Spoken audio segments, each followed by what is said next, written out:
And once again, I want to say greetings to each and every one of you, Aquaba, and welcome. Welcome to another round of the Conscious Rasta Report here on LIV Radio, LIV TV, and livinginblack.com. My name is Kidi Owadu, aka the Conscious Rasta. Weekday mornings, you and I get together live. We come at you from 9 a.m. Pacific time. That's 12 noon Eastern time, 5 p.m. GMT, and 8 p.m. East Africa time. We get together with you, and we deal with culture, consciousness, historical perspectives, entertainment, economics, education, health, labor, law, politics, religion, family, conflict, future studies, all areas of human interactivity and development. Today's date is Monday. It is the 16th day of February, the year 2026 in the Western calendar, the Gregorian calendar. This corresponds to the year 6266 in the calendar of ancient Kemet, to which we realigned our cultural clock. Welcome to the 7th millennium. You have found your family. You have found your family in a peaceful place here on LIV Radio, LIV TV, here on livinginblack.com. I think we have a very exciting program for you today. We're doing our African History World Tribute. And what I am doing during the months of February and March. See, you're telling the longest history in the world based upon the shortest day of the month? That doesn't make any sense. So we're taking 2 months, and I am systematically going through all of the Conscious Rasta reports that I have written. I'm going to get nearly all of them. It's going to lead us up to April. We're then going to pick it up where I have just picked it up. Today, we're dealing with the new Scramble for Africa and Get the Weight Off. Welcome to the Conscious Rasta Report. First up today, our discussion of protecting Africa from another round of ruthless exploitation. It analyzes renewed competition across Africa between the old colonial powers and new players like China and other emerging powers.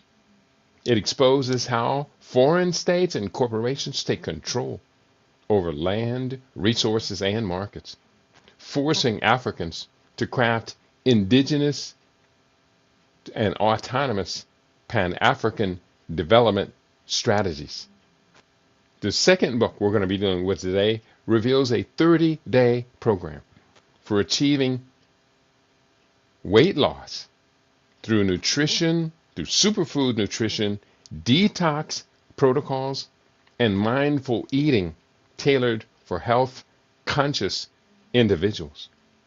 Especially in our communities, it combines recipes, fasting strategies, and lifestyle shifts. Now, what I didn't do was go over to my bookshelf, and you catch me doing this every day, so I guess I should somehow integrate it into the program. And I'm going to reach for the book, for 2 books I'm pulling off the shelf. The first book, The New Scramble for Africa. The second book, Get the Weight Off. 30 days to a new you. You can do it. I can do it. We can do it. Let's get into our research today now. I stand before my community. I am a prolific conspiracy research author and scientific futurist of proud African heritage. Authoring now, just coming out, my 62nd published book, and challenging mainstream narratives on demographics, health epidemics, COVID-19, fertility crisis, mind control, global economic warfare, and Pan-African empowerment. So the Conscious Rasta Report is serious work. It fearlessly exposes hidden agendas from environmental toxins to disease surges, urging self-determination through nutrition, technology, and strategic nation building. Having said all of that, let's get into our research. The new Scramble for Africa. You see it. I see it. Now let's describe what is going on. And I begin this book from now analyzing the Ebola outbreak. I'm going to briefly touch on that because that's what this book began as. And then later I changed the title and concentrated the theme on the new Scramble for Africa. But let me tell you how this report changed. Originally, it was entitled Ebola, America, and the new Scramble for Africa. So here it is now. I'm talking about a previous report that I put out entitled Ebola, Virus Outbreak or Mycotoxin Attack. It appears in a more extensive 1998 Conscious Rasta Report entitled Conspiracies and High Crimes. Key findings from that report included: point, since the renunciation of biological warfare under the administration of Richard Nixon, research on a broad spectrum of biological, chemical, and toxin war agents or warfare agents has continued at an estimated 24 facilities across the U.S. Skipping forward, among the many virus weapons that were reportedly stored in the U.S. arsenal at Fort Detrick, United States Army Medical Research Institute of Infectious Diseases, USAMRIID it's known as, included hemorrhagic viruses reportedly to be including a number of bleeding diseases, including Ebola, Marburg, Lassa fever, Junin, Machupo, and Congo-Crimean hemorrhagic fever, all under ice at USAMRIID. One of the global diseases known to humanity, ergot, E-R-G-O-T. Look that up. I need you to. Ergot, E-R-G-O-T, resulted from food poisoning caused by a fungus that grew on moldy, poorly stored grains and spoiled bread. It was the deadly effect of a mycotoxin, fungus toxin, produced by a class of bacteria called Fusarium.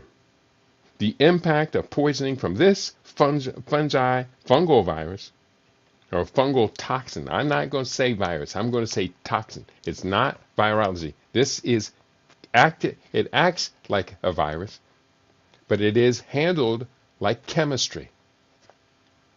The impact of poisoning with this fungal toxin, stop it, has been called various names throughout history, including Saint Vitus's dance, Saint Anthony's fire, and epilepsy.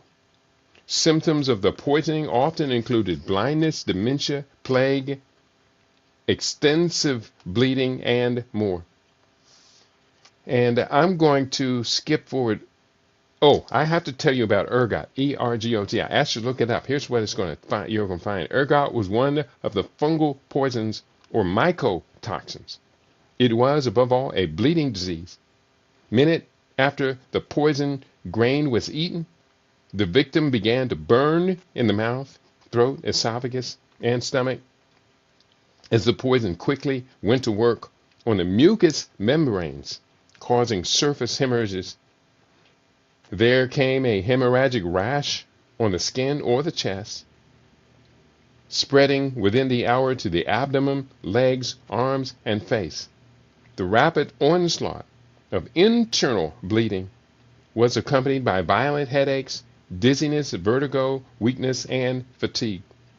Fever, sweating, angina, neurological tremors, spasms, and then convulsions.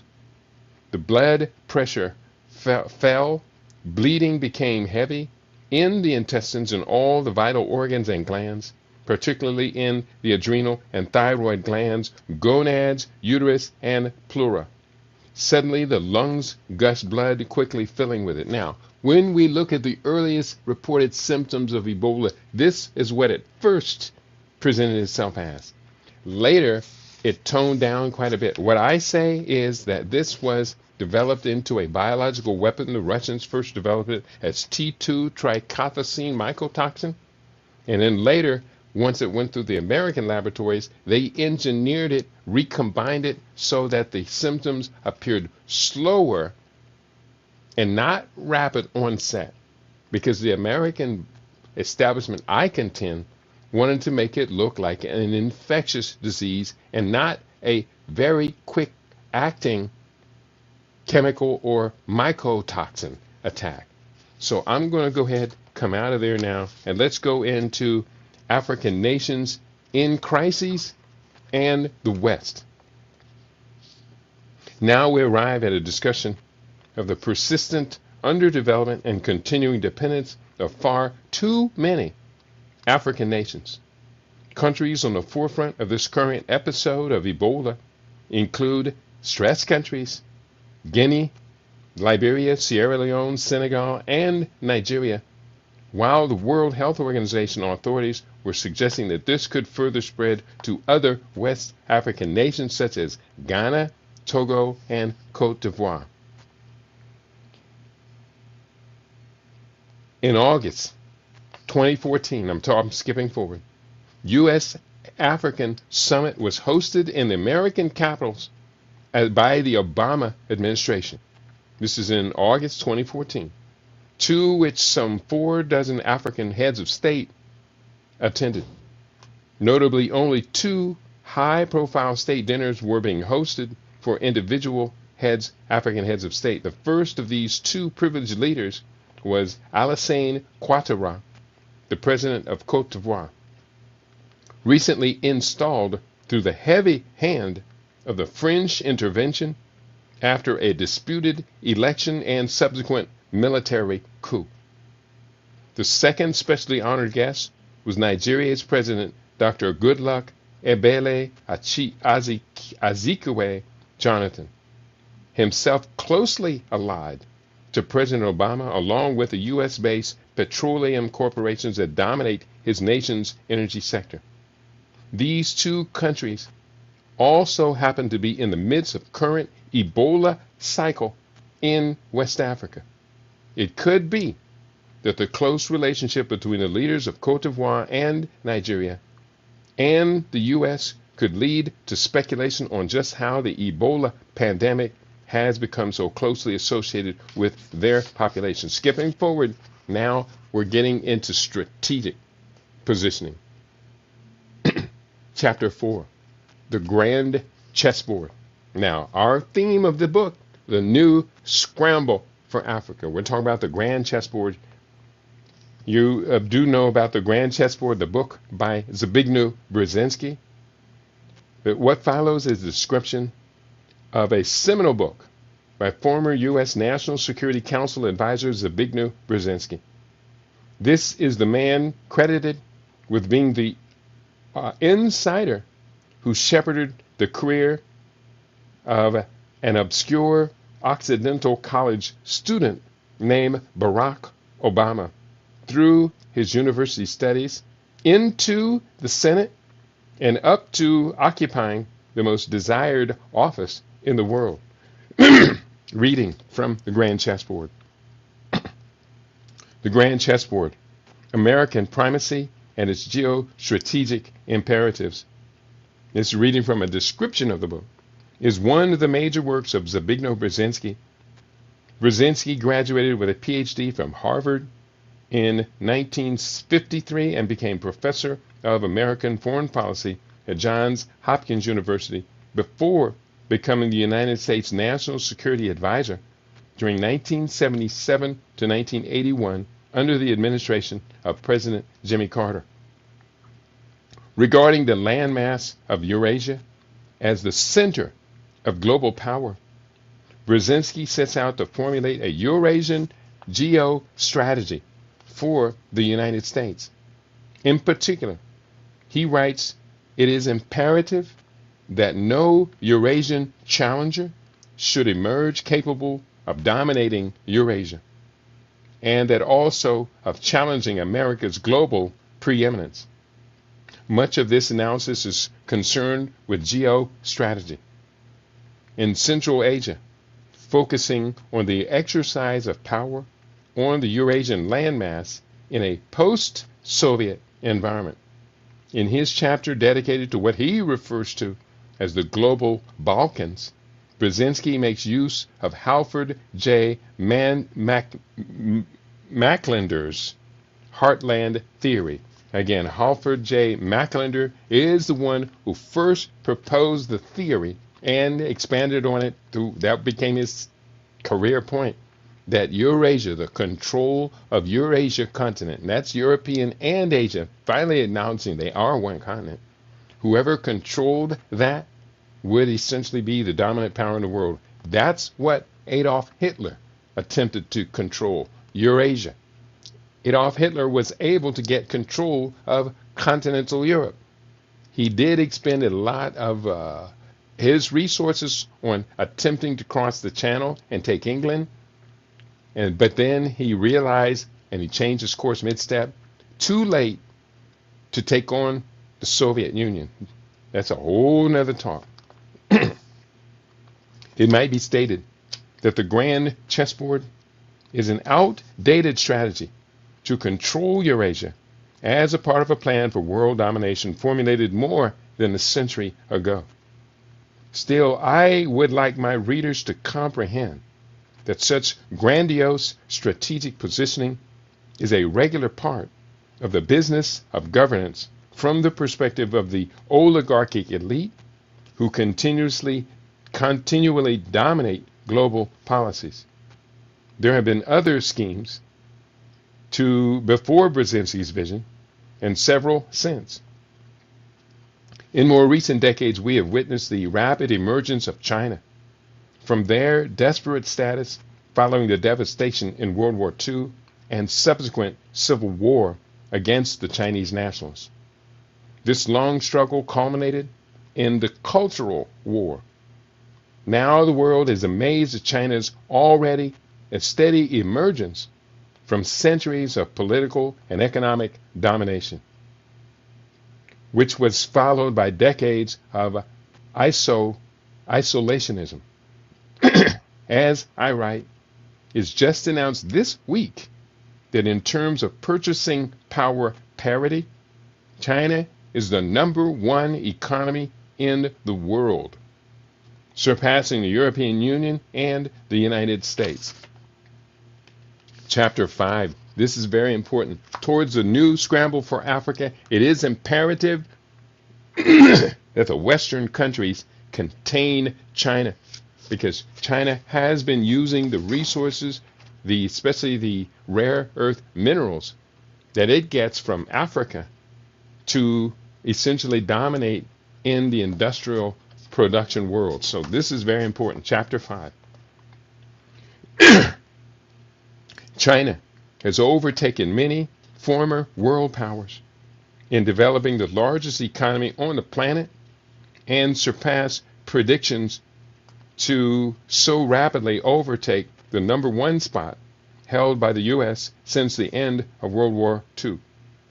Across the African continent, one can readily and easily see evidence of this Chinese industrial behemoth carrying out its access to resources needed to sustain such a rapid scale of industrial production.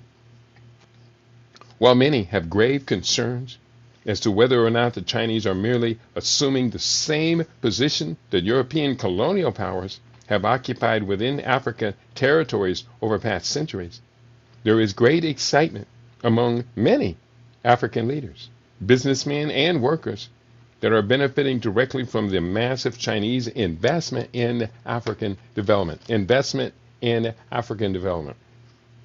I personally have observed the Chinese partner development in evidence in Ghana, Togo, Benin, and Kenya.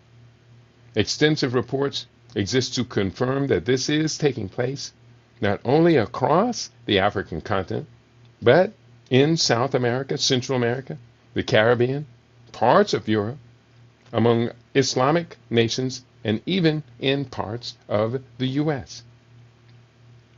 The position formerly held by the U.S. as a dominating economic superpower is gradually and steadily shifting to new partner in town. Many journalists have observed that the deals the Chinese are offering are without the political and cultural demands that were so harshly imposed on by Western colonists, the IMF, the World Bank, as well as other lending agencies. There is a significant motivator behind the scenes which I claim is driving this renewed and heightened paranoia about Ebola and killer African epidemics is clandestine subterfuge intended to counter and usurp China in Africa. Yet strategies relying on fakery, covert manipulation, crises causation, and Cold War era tactics are inevitably bound to backfire and fail in this new era of geopolitics. 1 second, let me clear my throat. And I didn't get any tea this morning. Almost there.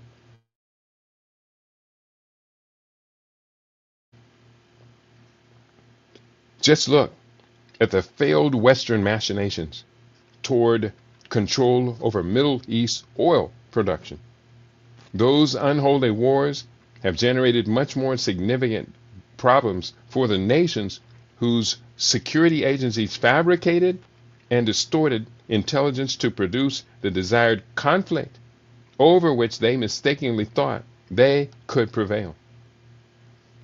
China is succeeding in its competition against the former colonial powers for several reasons, and not the least of which is a very sizable, literate, and disciplined workforce. For the same reasons, African countries have a high potential to rise to the heights of national productivity, sovereign wealth development, and self-determination over the coming half century. Specific nations such as South Africa, Angola, Nigeria, Kenya, Rwanda, Ethiopia, Ghana, and others have examples wherein such positive growth in the gross domestic product, GDP, is taking place and is expected to be sustained. As with China, a spectrum of internal conditions must align to assure that this rise is ultimately sustainable toward superpower projection. Like China, these African nations can expect resistance from the U.S. and the former colonial powers that they are displacing. Chapter 6, a new scramble for Africa.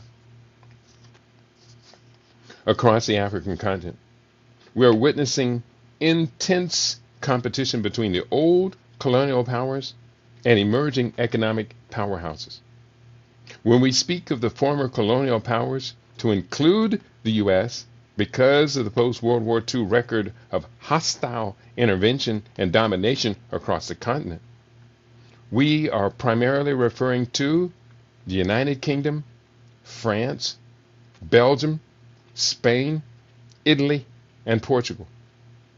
Notable emerging powers that are making a serious play for African resources led by China and Brazil, but also include India, Russia, and South Korea.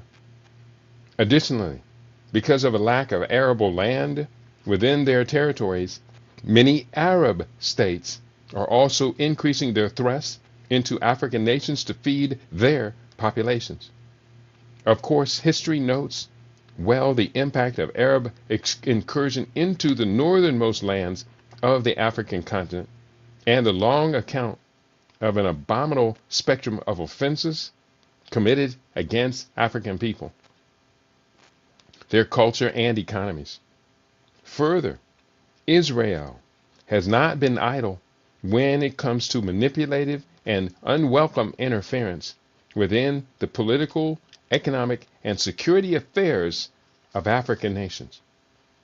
Looking specifically at what these four nations are competing for, we are alerted to the imminent potential within these African nations to ultimately develop the capacity to exploit their abundant resources for industry and historic opportunities to empower themselves.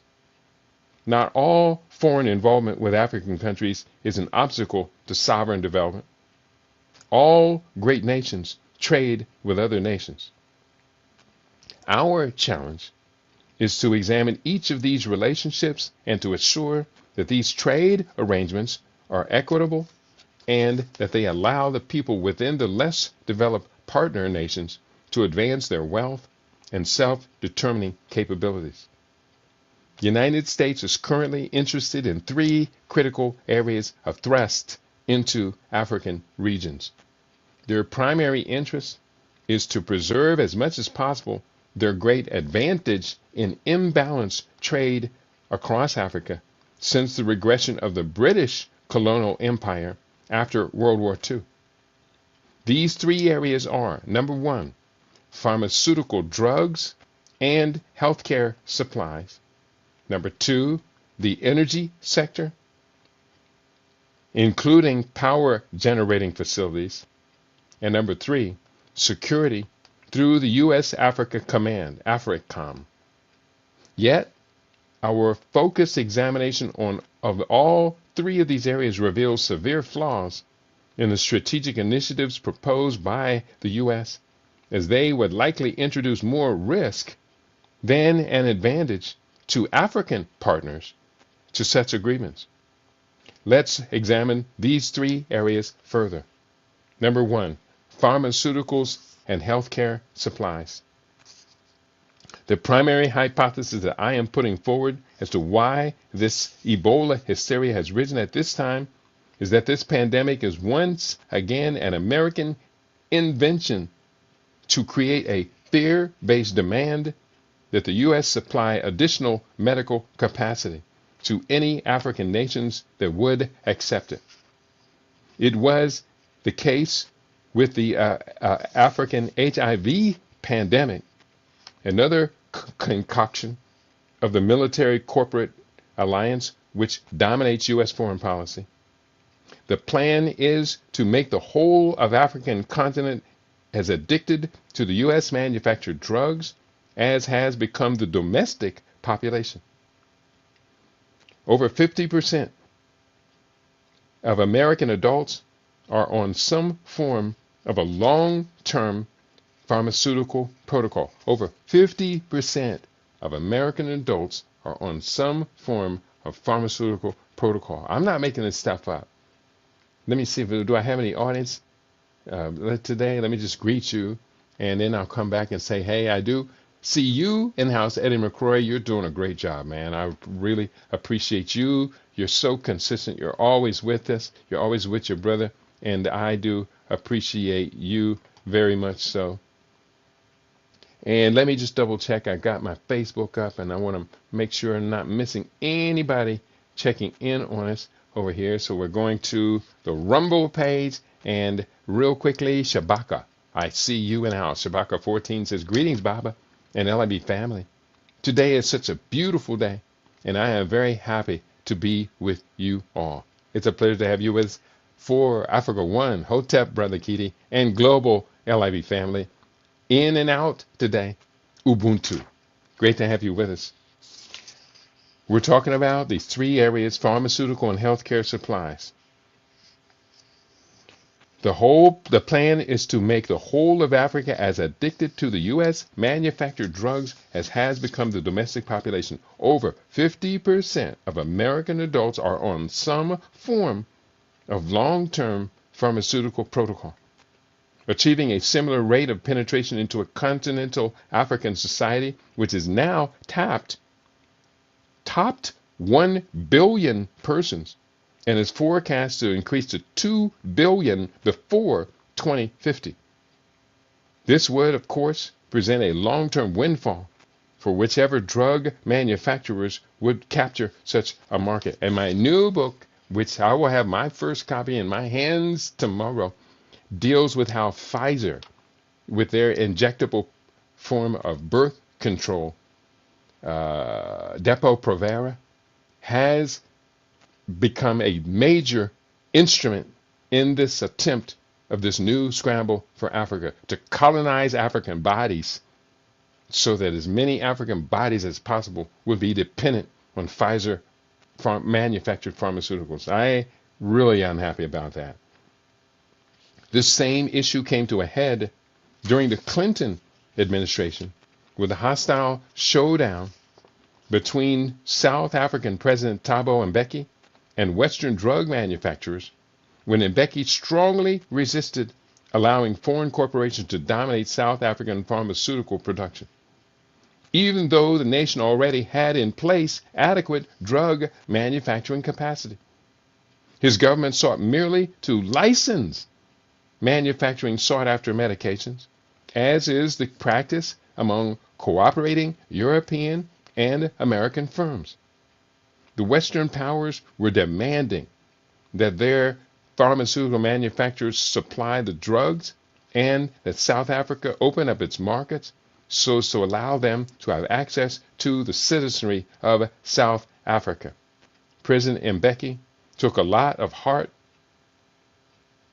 for what I concluded was a correct stance. It took a lot of heat.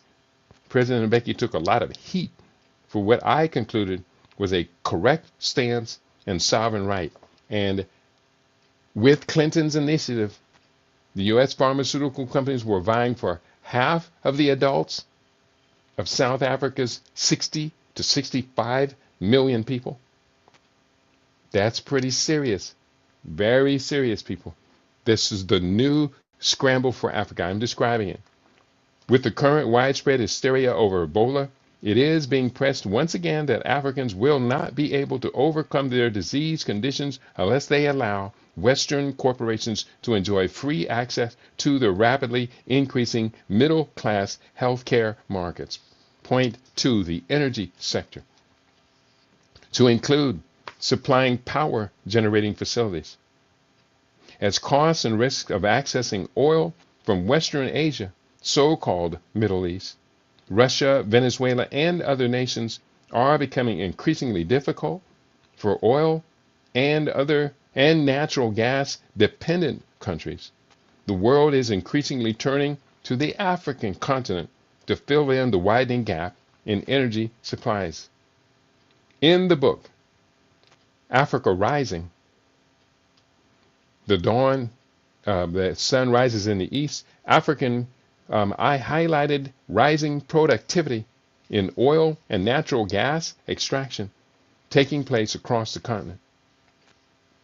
I highlighted such energy-rich producers as Angola, Nigeria, Equatorial Guinea, the Republic of the Congo, Libya, Algeria, and South Sudan. As well were noted several new players within Africa who are rapidly developing energy production, including Ghana, Ethiopia, Kenya, Uganda, Tanzania, and Mozambique. Beyond hydrocarbon fuels, the immense potential in other energy sectors has served as a magnet for expanding development interests from around the world. Africa has almost unlimited potential for hydroelectric power generation,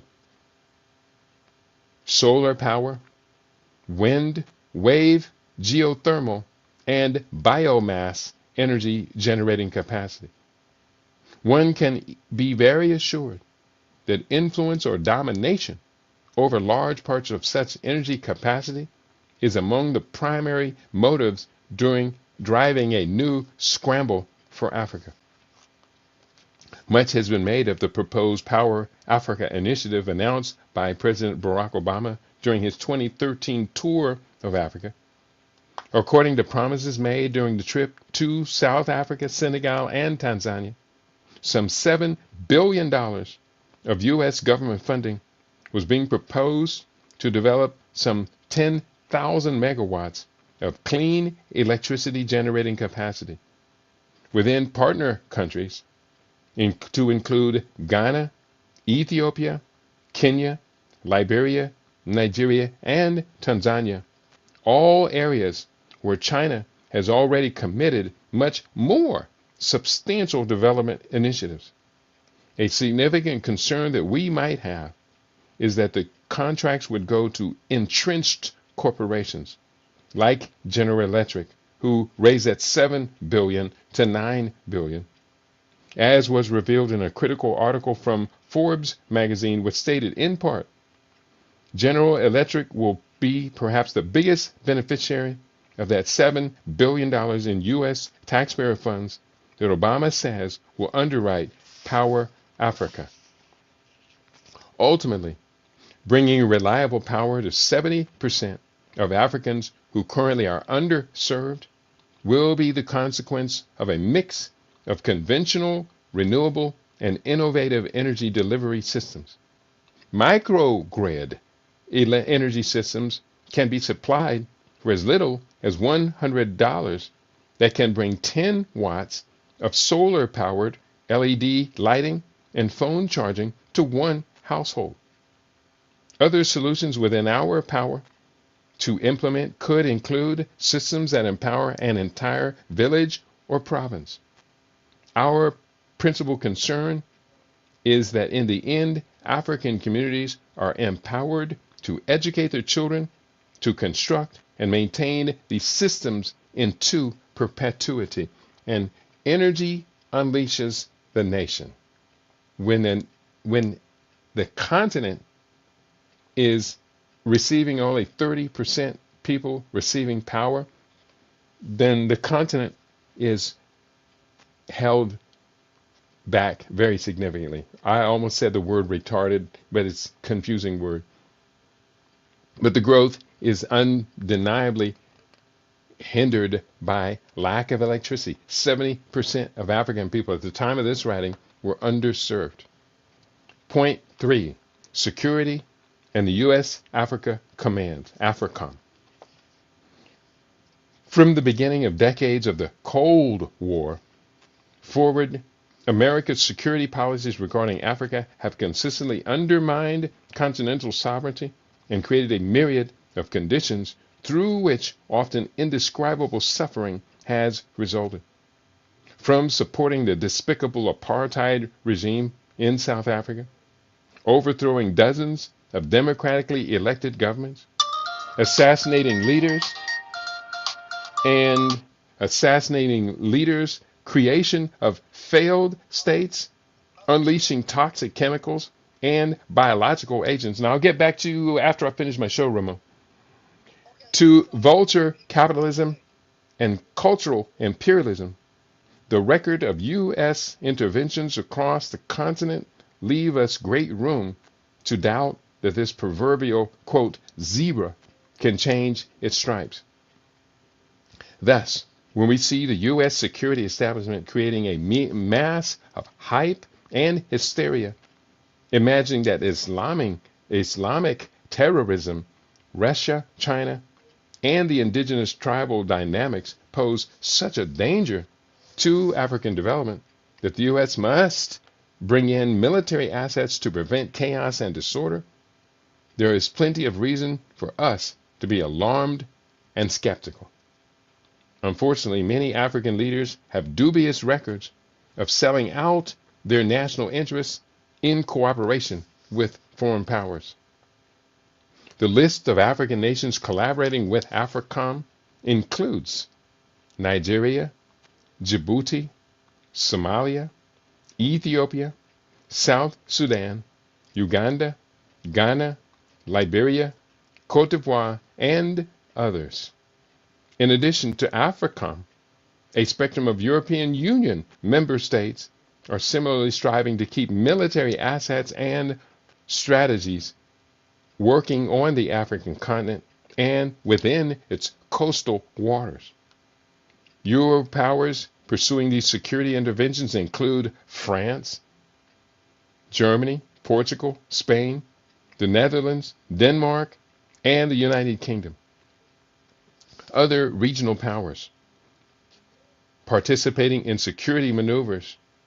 Other regional powers to include Arab nations, Turkey, and Brazil have participated in security maneuvers. Despite all of these military incursions and interventions, there is conflicting evidence that overall African security is improving. To summarize, in the context of what I have described in this new scramble for Africa, there is indeed reason to be highly concerned, in particular for myself and others. The integrity and exploitation of Africa's seemingly unlimited agricultural production potential is of immediate concern. If African nations follow the Western model, particularly that of the U.S., and allow multinational corporations to assume control of a predicted tripling of African agricultural output by 2030, then African consumers will be increasingly exposed to dangerous pesticides and other agricultural chemicals, genetically modified food engineered to control their natural expressions, rapidly increased prices, high amounts of stress-inducing food processing with chemical and drug additives, as well as other dangers which may not have been revealed as of yet. One of the possible outcomes of such misdirection would be that of 500 million or more new pharmaceutical drug-dependent adults could arise over the next quarter century from within the African continent alone. This domination by foreign interests doesn't have to be so. Africa has the potential to develop as the unquestionable world leader in sustainable organic food production. It will take a monumental effort on the part of a well-organized sustainability leadership cadre to guide this humongous agricultural potential into a safe, non-toxic actuality. Now I'm going to begin skimming, but we do have good bit of time left. This book, I hope you are hearing how serious I was when I wrote this book and how it tied into events that happened much later. This book was originally published. Let me give you the original publication date so you can see it in context. Originally published in 2015, copyright 2015. So this 2015 was the year I really began studying and learning about Africa Rising. Africa Rising follows very soon after this book. I'll cover that in the next day or two. But with Africa Rising now, if we put the two books together, we can see it very plainly. And now I hope you do also understand why I began with a breakdown of this thing called Ebola for this topic. So I'm going to give you just a couple of chapter titles. Chapter 7, The Solution, Determined by the Problem. Let me read as much of it as I can get in. The most significant accumulation of human rights violations that humanity has ever known have been the millennium-long development, disruption of indigenous African societies through invasion, enslavement, the exploitation of youthful and skilled labor of continental residents in both the Arab and transatlantic enslavement experiences, colonial conquest, massive slaughter of indigenous populations, and the yet ongoing racist oppression of black-skinned communities of virtually every nation on the planet. We can witness, even to current times, that nations continue to organize for warfare, killing of fellow humans, inhumane exploitation, to ignore immense suffering and starvation among the world's most innocent populations. Humans can love and hate one another to life and death, too often, it seems, as if there is a fragile line between these extremes of human sentiment toward fellow humans. Yet, within the context of this terrible and ongoing history, we still awaken each day with a spirit rising within our hearts to do better together, to somehow engage a new paradigm shift that will uplift humanity and guide us toward further development of our most noble ideals. The ancients called it the sunnum bonum, which translates to the greatest good. With such a durable and highly moral valuation as driving motivation, one can see opportunity all around to sow the seeds of a better outcome and to help create a world in which we can express our highest potential. With such a guiding foundation, even though there is so much chaos and avarice being expressed in the world, we are witnessing. We are nonetheless tune in to the voice of truth, speaking from within the depths of every human. Peacemakers perceive another pathway amid hatred and hostility. Real progressives turn every challenge into a means by which the most humane ideals are advanced. Creative and resourceful people look for problems and challenges all around them so as to have the opportunity to confirm their belief in our collective creativity and resourcefulness. Again, this chapter is entitled "The Solutions Are Determined by the Problem." I write as one of those who are convinced that there are no problems that are affecting the African continent, along with its diaspora communities, that are insurmountable. From such a perspective, the statement that the solution is in the problem should make it so much sense as it challenges us to dip deep into our natural resourcefulness and creativity, to think outside the box, and to propose magnificent changes to existing habits and towards doing things differently. The great paradox before us is how current leaders of African nations, organizations, and agencies don't do a better job of guiding our immense collective resources toward better outcomes and resolution of long-term grievances and problems. Yet, a significant component of such a problem solving is an accurate analysis of the conditions from which a problem is being presented. There is just no escaping the fact that there is a part of human nature that is exploitive, selfish to the point of becoming damaging, and prone to wish upon one's own genetic nationality benefits that are not to be equally shared with those regarded as outsiders. As such, people naturally organize into groups, work in earnest to instill identity and a sense of pride among other members of their self-determined groups, along with their children, and construct pathways toward empowerment for the group. Members of viable groups are taught that they have value and that it is worth the self-sacrifice upon the part of each member of the group to preserve group integrity, sovereignty, and sustainability. I'm going to skip forward. Ooh, this is so important. I hate skipping over parts of the book, but I got to get to the end of the book. And let's go forward. Chapter 8, entitled "The IMF and the World Bank." Some argue that capitalism has spawned the root of most of the contemporary evils of the world. Why do we continue to witness so much war, hatred, violence, greed, exploitation, and avarice?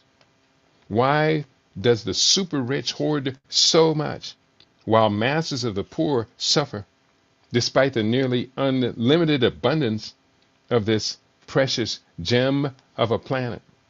Can we figure out what the hell is going on here? If one were to ask me, the guiltiest culprits are the money lenders and speculators. They have set up a massive scheme to steal away our essential humanity. Thousands of years ago, a conspiracy among the wealthy arose within the world that had schemed to control as much as possible while working the absolute least that they could get away with. Their plot was to control the fruits of the labor and others by usury schemes. Money is commonly referred to as, quote, currency, which also analogies to the same current that is the flow of electricity, energy in motion. While we could go into an extensive discourse on the U.S. Federal Reserve System, the most complex and advanced usury system developed to date, I'll condense it to a few simple ideas. Idea number one: usury is an unrighteous scheme by which a capitalist oligarch has set up a system to suppress our innate tendency to produce for self and others, those within our sphere of mutual identification. Point 2. The dominance of money lenders within these nations has always been linked to warfare and the opportunistic exploitation of natural disasters. Point 3. After private bankers selfishly exploit national assets, working populations and the public coffers began to suffer the consequences as national resources are redirected more and more into private wealth. This downward national economic cycle persists until the need for another war arises and the exploitation cycle can reset itself. Point 4. The path by which the U.S. came to dominate the globe in the aftermath of the Second Great European War was based mainly on militarism, money lending, and violently dominating the world's petroleum suppliers, while along with other strategic resources. And point 5. The worst thing that can happen to national unity is the concentration of wealth and income. This is the major challenge that the U.S. and the larger world face today. After World War II, 744 delegates from America and the Allied powers gathered together at Bretton Woods, New Hampshire, in July 1944. The conference was known as the United Nations Monetary and Financial Conference, and it was the largest capitalist scheme ever devised to date. While a large part of their plan involved the creation of the International Bank for Reconstruction and Development to finance the reconstruction of a devastated Europe and Asia, the lasting legacy has been the system through which developing nations outside of the original conference planners have been financially exploited. Their resources scooped up in unfair exchange, and the massive disruption to the course of countries around the globe. Africa, Latin America, South Asia, and the more impoverished regions have been the worst affected by the Bretton Woods usury and governance schemes. The two major institutions which have persisted from this unholy gathering of the wealthy have been the World Bank and the International Monetary Fund. Herein, I have a brief description of each. Let me just do a description. It gets detailed. I'm about not even a third of the way through the book. I'm going to go just this description of the World Bank. Wikipedia description of the World Bank says, quote, "The World Bank is a United States international economic institution that provides social aids to developing countries for capital programs. The World Bank is a division of the World Bank Group and a member of the United Nations Development Group. The institution was created, the institution was created in the aftermath of the Second World War and was intended to reconstruct war-destroyed Europe, with France receiving the first loan. One thing particular about the World Bank is that it has always made strict demands for political and economic reform as a condition for receiving its assistance. Thus, before granting funds to the French for rebuilding their national infrastructure, quote, the United States State Department told the French government that its members associated with the Communist Party would first have to be removed. The French government complied with this diktat and removed the Communist coalition government. Within hours, the loans to France was approved. The loan to France was approved. I write, to this date, one of the primary criticisms of the World Bank is that it is too politically demanding and has been used as an instrument to bolster capitalist nation exploitation of needs within developing countries. Three principal criticisms of the institution include: number one, structural adjustment, SAPS, loans that are tied to political, social, and governing changes, which include privatization of national assets. Structural adjustment programs, SAPs, become harsher as nations, for a variety of reasons, find it difficult to repay loans and interest. These painful changes to a nation's economy have triggered such much domestic upheaval within affected countries. Point two, the fairness of assistance conditions. Many critics have condemned how wealthy lending nations demand severe changes within more unfortunate borrowers, which affect portions of their population most vulnerable and in need of government assistance. And number three, sovereign immunity. The World Bank demands that it remains immune from any consequence which takes place within the borrower nation because of actions that it has required to fulfill its lending requirements. These actions have even included forcing school fees on low-income families, forcing privatization of a state-owned telecom as a condition for receiving hurricane aid, and eliminating food subsidies in post-invasion Iraq. And next, I have a brief description of the International Monetary Fund. It's not so brief. I'm going to skip that over. You can see there's more criticism of the IMF than the World Bank. But then I just want to go through, tell you the chapter titles, and let's wrap it up. We're talking about the new Scramble for Africa. We have to introduce into the new Scramble the BRICS development partners. It's now, BRICS arises as a competition to the European Union, NATO, American alliance.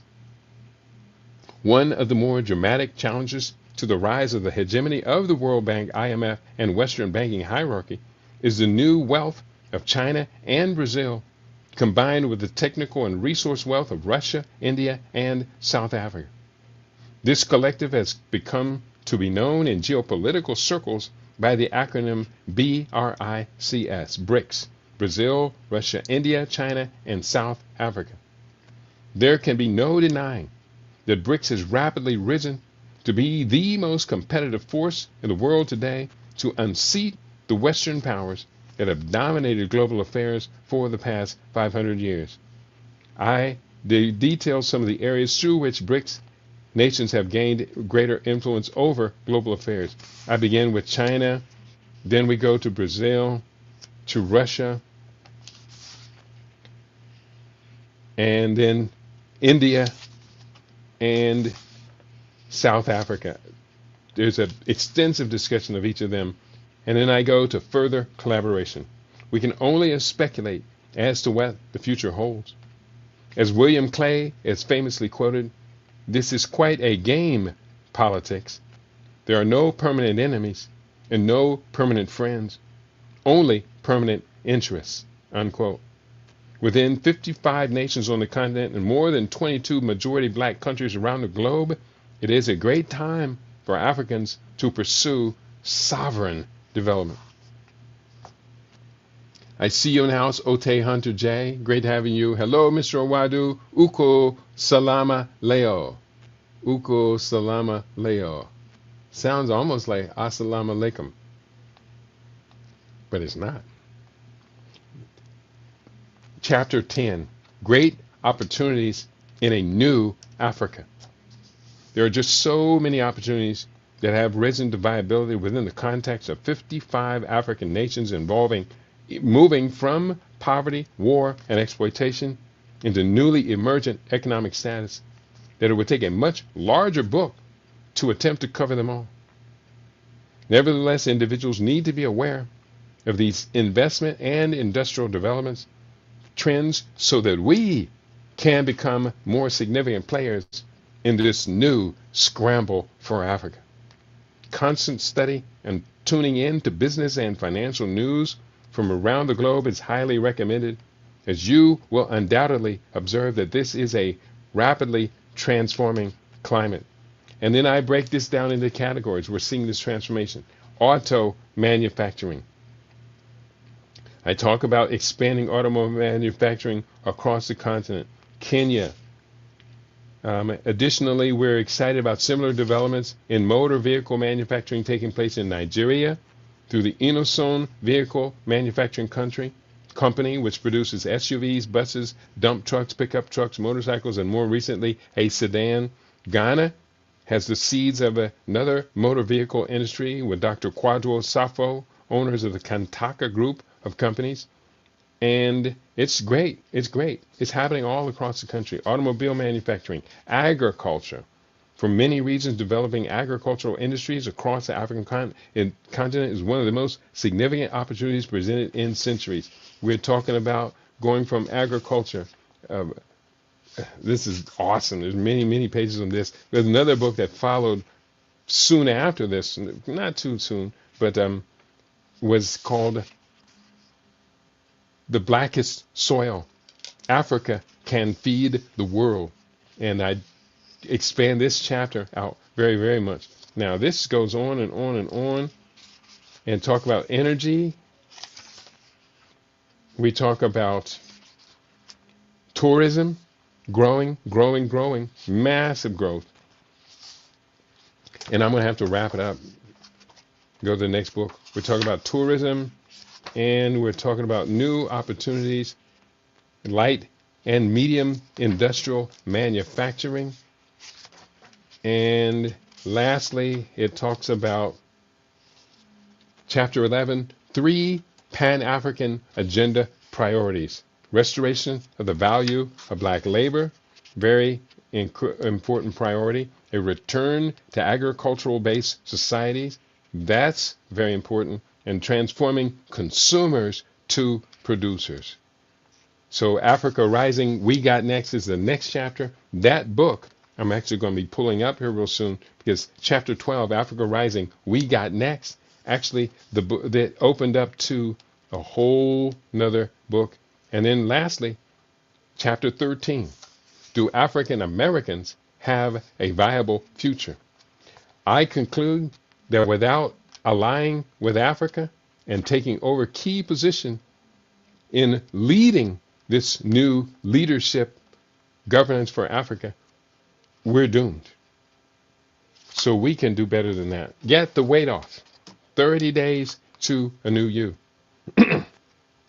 Now I tell you, for African Americans to come to this point to where we're controlling Africa, for the world as the interface between our mother continent and the world, and that we are able to tap the greatest sense of profitability from that for our people on the continent first and then around the world.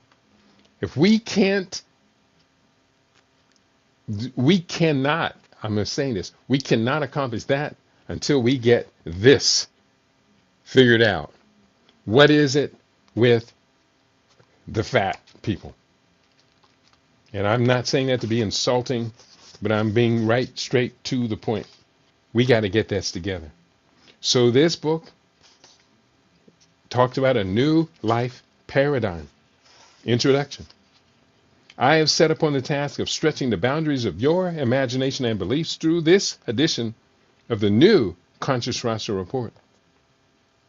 While much of what follows explores levels of biological sciences such as nutrition, human anatomy, molecular biology, and medical science, for the most part, I intend on keeping to relatively simple concepts and easy to follow logic. The imagination is a wonderfully fertile space in which limited possibilities can be presented and understood. Limitless possibilities.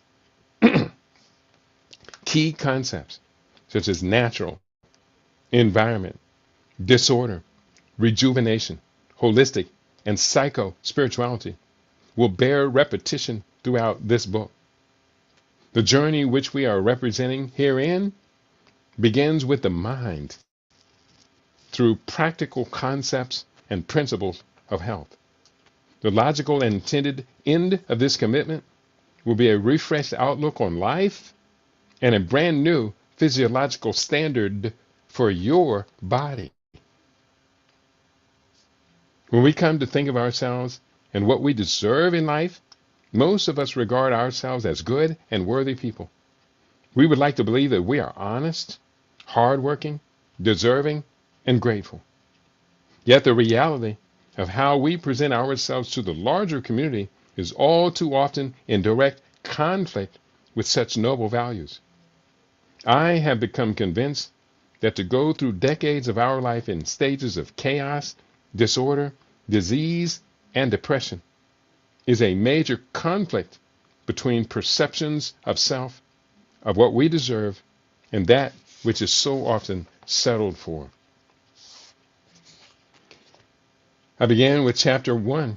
Oh, let me introduce this first. If you are settling for symptoms of premature aging, fatigue, lacking a feeling of well-being, or somehow thinking that you are ashamed of yourself in some manner, then you might want to consider it as time for a new life paradigm. You may just be due to be born again in some fashion of mind, body, and spirit, or all of these. This report, Get the Weight Off, 30 Days to a New You, is written with the specific intentions to correct issues within the body which have created a chaotic state upon which disorder produces disease, which is evident with specific symptoms. There is undeniably an epidemic of overweight and obesity occurring around the world, and this is especially evident in the richer developed nations. Certain ethnic classes are experiencing these crises worse than others. And it is also affecting women at a higher rate than men, although the men are trying their fastest to catch up on the very high weights of risk of overweight and obesity. This crisis has gone on so long without a logical resolution, to the point that it has now reached firmly into youth population. Thus, this crisis of overweight and obesity promises to worsen over the course of generations unless there is a widespread paradigm shift. The new life paradigm will present itself as a miracle to some and a logical outcome to others. Either way, it is necessary, as it is evident, that we cannot continue along the same path of unconscious eating and disease causation. So give us your attention, imagination, focus, and commitment over the course of just the next 30 days. There's a miracle that's just been waiting for you to claim it.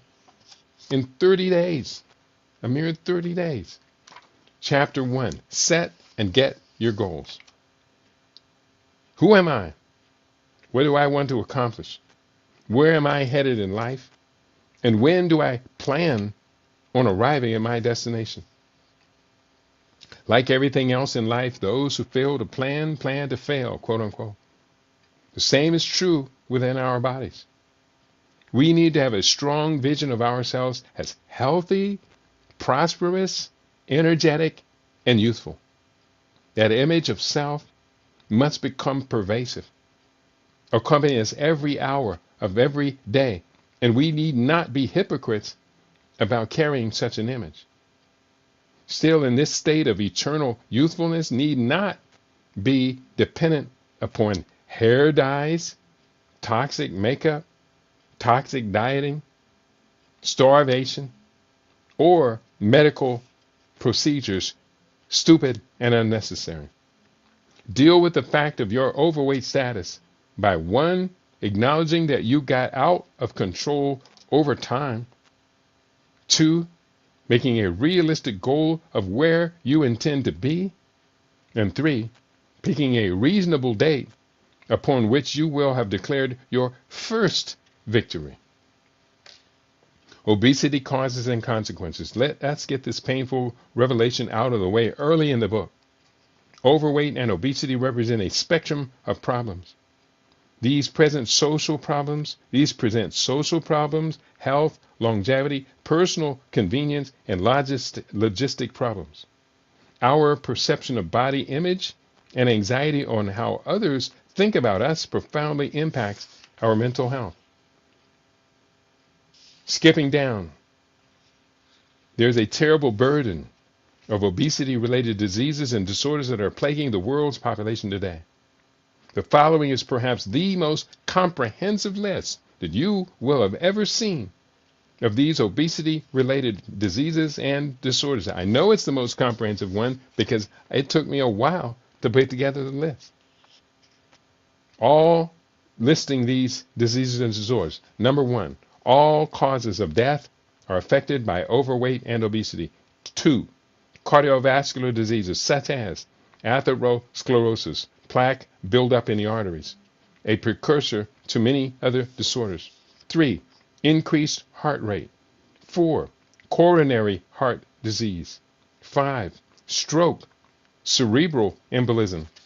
6, pulmonary embolism. 7, angina, which is chest pain. 8, cancers of the endometrium, breast, colon, kidney, gallbladder, uterus, prostate, and liver, all related to overweight and obesity. Number 9, type 2 diabetes and insulin resistance. Number 10, metabolic syndrome.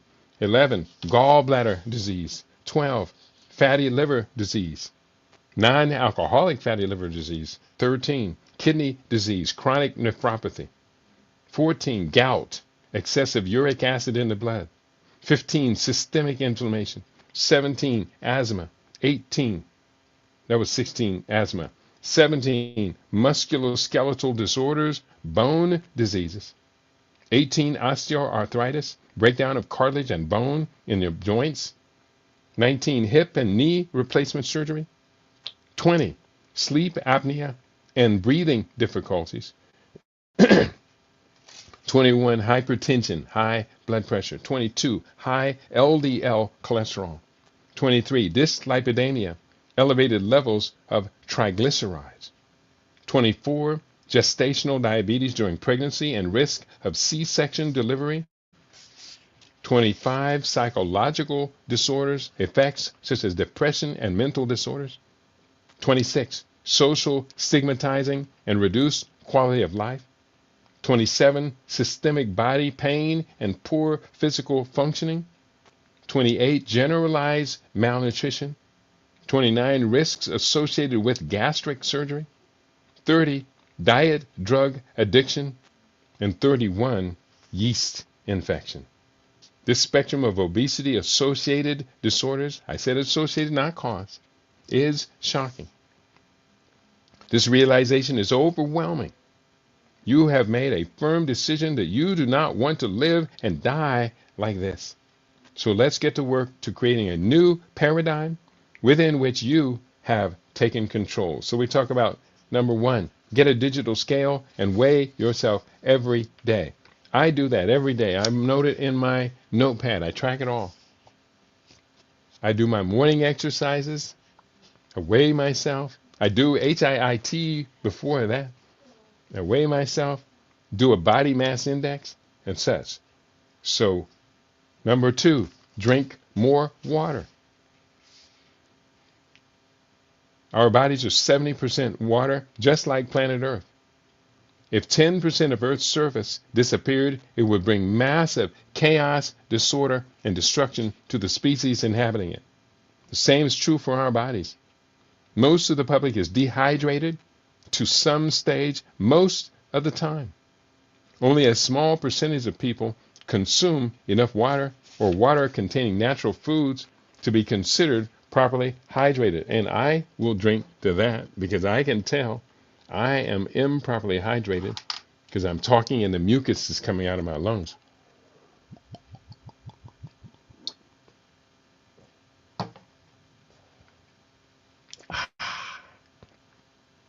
Water is life. Today and every day, eat raw fruits and vegetables. Put some color in a big salad bowl.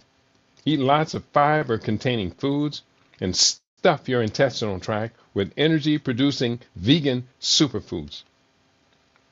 I have a lot more to say about that in this book and others.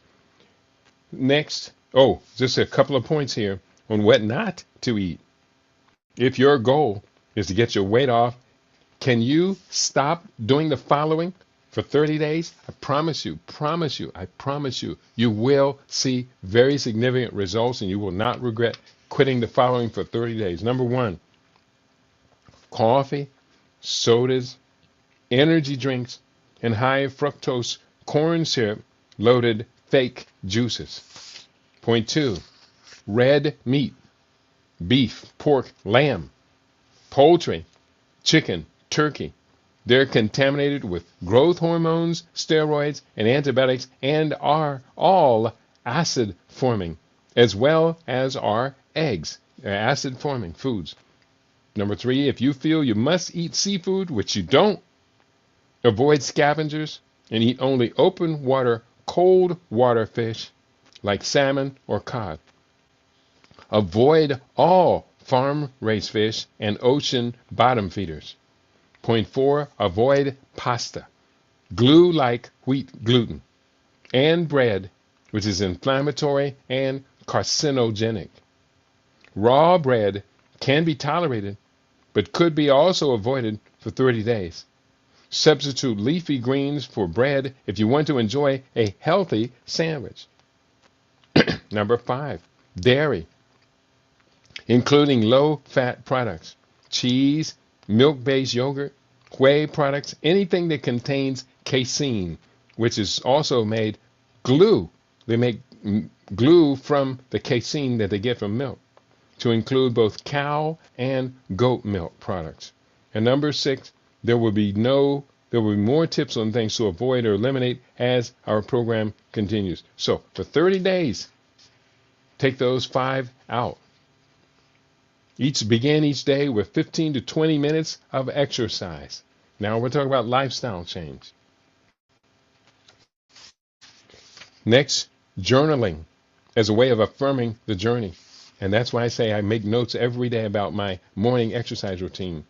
Bring a friend along on your journey. It's only 30 days. This is a way of making friends, building collective friends, and also we found out that being within a strong social support network is one of the factors that allows for our longevity. Bring a friend along on your journey. So,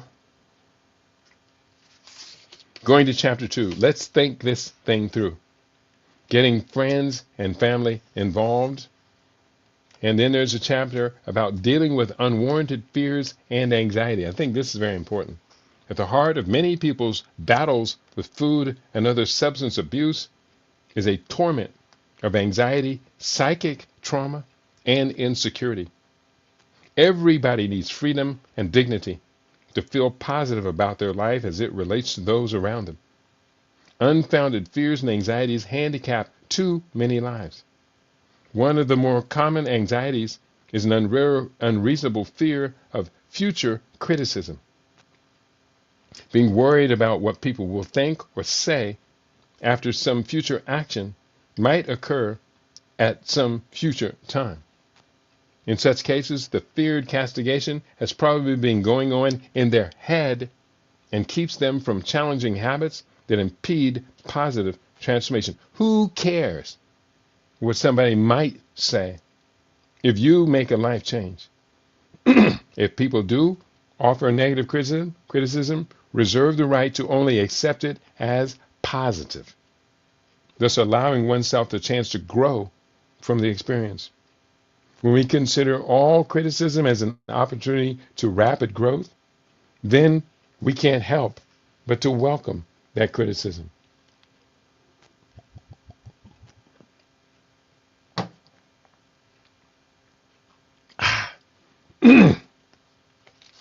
I'm going to go forward. Nutritional supplementation. Very important. While it would be wrong for me to deny a range of benefits that one can acquire by supplementing, my experience shows that once I moved into a whole food, plant-based, vegan, and raw food lifestyle, I was using supplements less and less. These days, I mostly only supplement when I'm fasting, when I'm deliberately starving my body, or as part of a seasonal cleanse.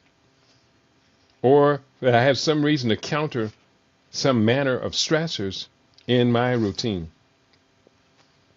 And I do supplement, not every day, maybe 2 days, 3 days a week. I take about 1/4 of the supplements that I have in my arsenal. I keep about 52 in my arsenal. And so about once every 2 days or so, I'll take a half of one box. I keep them in 2 boxes. Supplements, they're not necessary for most of the season. I am eating a broad spectrum of fruits, vegetables, roots, nuts, seeds, grains, oils, culinary herbs, etc. And my nutritional pattern is so broad that I don't feel much need to take additional supplements. Therefore, supplements are good, but you should not have to rely on them all of the time for extending your nutrition. Exceptions might be: one, when you perceive you're experiencing disorder related to nutrient deficiency; two, you're engaging in detoxification fast; or three, you suspect that much of the foods you are eating is grown in nutrient deficient soil. Being a mature person in a young person's body sounds kind of lecherous and nasty when you're thinking about an older person wanting to get inside a young person's body. Sexually, true, that's usually a way out of bounds. But today, I want to engage your imagination to an earlier time of your own physical self. Take your current age, divide it in half. How old were you then? At that age, how did you feel about your body? How much did you weigh when you were between the ages of 21 and 28 at the peak of your adult hormonal integrity? Did you feel strong, energetic, and excited about life? Did you feel invincible? Adults' glandular integrity begins to degrade in their late 30s. Body parts begin to show some wear and tear. It might be a shift in our eyesight. We may run out of breath sooner when exercising or playing sports. People start to gain anywhere from 1 to 5 pounds each year from that point in their lives, and the muscle weight we used to carry around high in the torso starts to shift downwards toward the midsection. The fact is, for most people, natural aging processes start to advance and become more noticeable as the decades pass. This natural process is called senescence, and it happens to everyone on the organic, cellular, and genetic levels.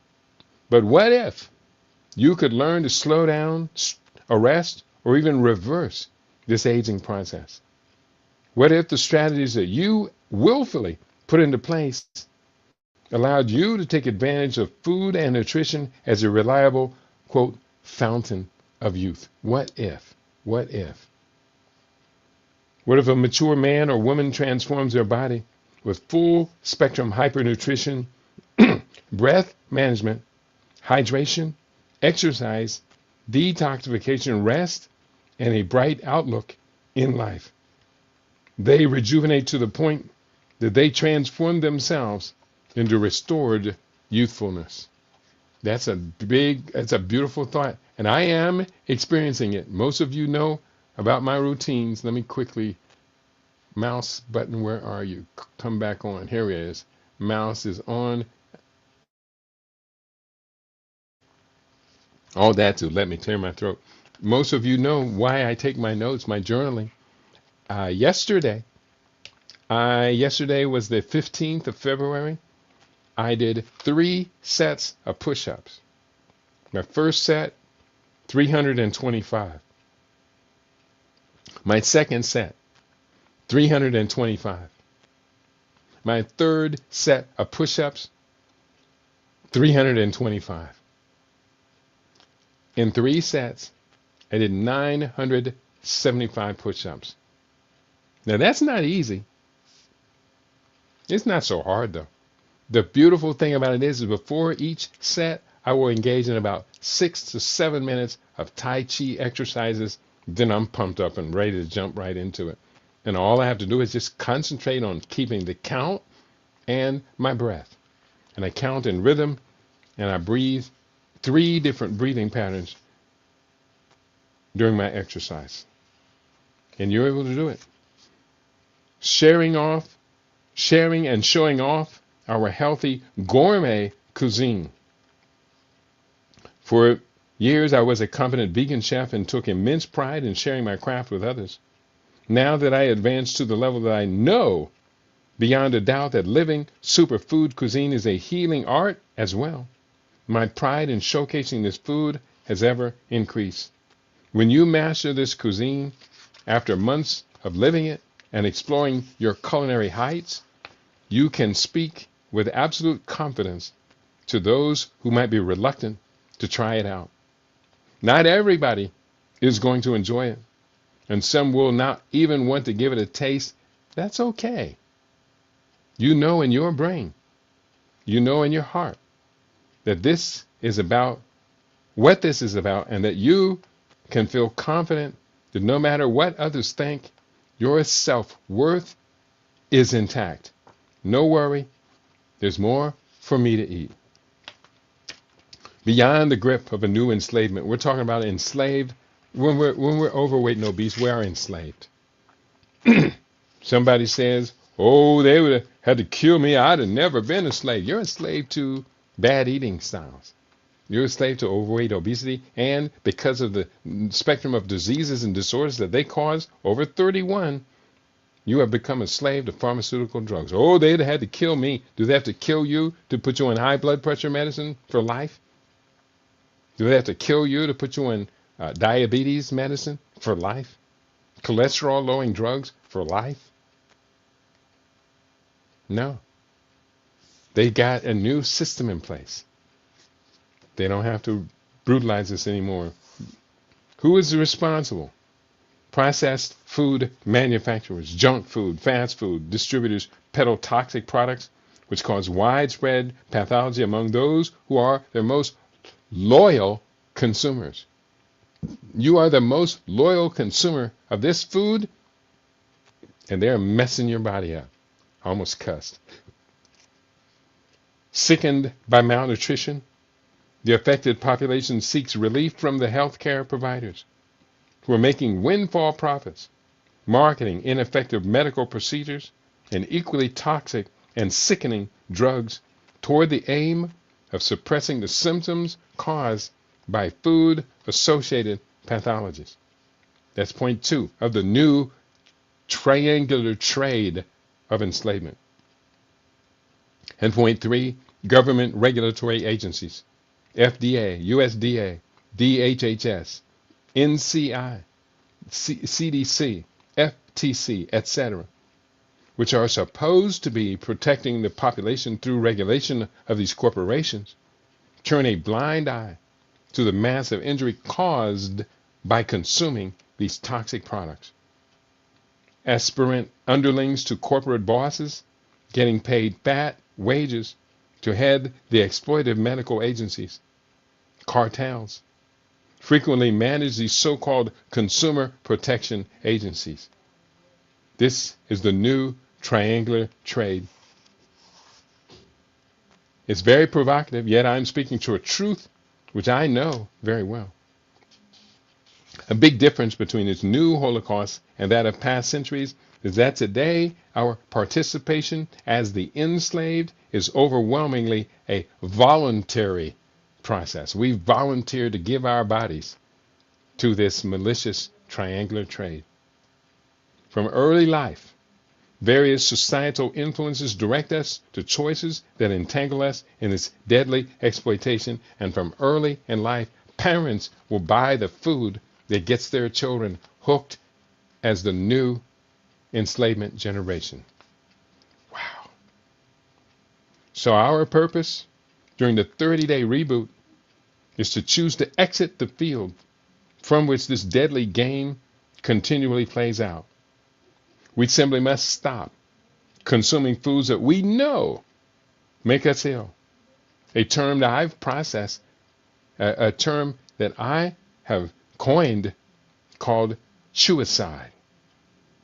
We can and we must move with deliberation toward conscious eating of the most appropriate nutrition and engage in other practices like regular detoxification. This simple yet effective solution will go a long way to create space in our lives for perfect health. Here are 3 more simple calls to action to stay beyond the reach of this new enslavement. Point 1, realize the consequences of how your dietary habits have an impact on your long-term health. Old habits die hard, yet new habits are quick to start. Create habitual patterns that complement your intention to improve your nutritional lifestyle. Point 2, we must take our charge seriously to use other alternatives to pharmaceutical drugs to suppress symptoms. Because you accept the premise that food is nature's most perfect medicine. What did I say? Food is nature's most perfect medicine. You are now able to craft solutions to disorders and diseases which rely upon food-based strategies for healing. And point 3, come to terms that a spectrum of government agencies are failing to protect you from an assault by junk food industries, injury from ineffective medical practices, and the vast segment of the business community which consistently puts profits before people. You now will have to take primary responsibility for these critical decisions. You are not alone. Many other effective coaches and I will be available to assist you to make dramatic habitual shifts. The battle against suicide is being won every day in every community. You are not alone. You just may have underestimated the tactical organization of those who have been exploiting our nutritional vulnerability. Just as the world has proclaimed that we will never again subject humans to the Holocaust of forced enslavement, we pledge to refuse to cooperate with this new enslavement of unhealthy food, even worse medicine, and the terrible protection from government agencies. And then we go to a subchapter, how mass media promotes malnutrition across the society. You saw it happen. We just finished the Super Bowl, the playoffs, etc. You saw those commercials. You cannot help but notice it. That everything is about the chicken wings, buffalo wings. They're all covered in syrupy, sugary corn syrup sauce. All of that barbecue sauce. It's not barbecue sauce. It's fake corn syrup. And you, unfortunately, you see these healthy young athletes and other people are promoting that. That is how mass media promotes malnutrition across society. You know it's true. Chapter 3, if it's about money, consider this. Because people perceive that the cost of eating the way I eat is expensive, too expensive. But consider America's skyrocketing cost of health care. Many people that believe that healthy nutrition and many routines that contribute to it are prohibitive because of the expenses involved. I believe the opposite, that it's cheaper to be healthy. I shall share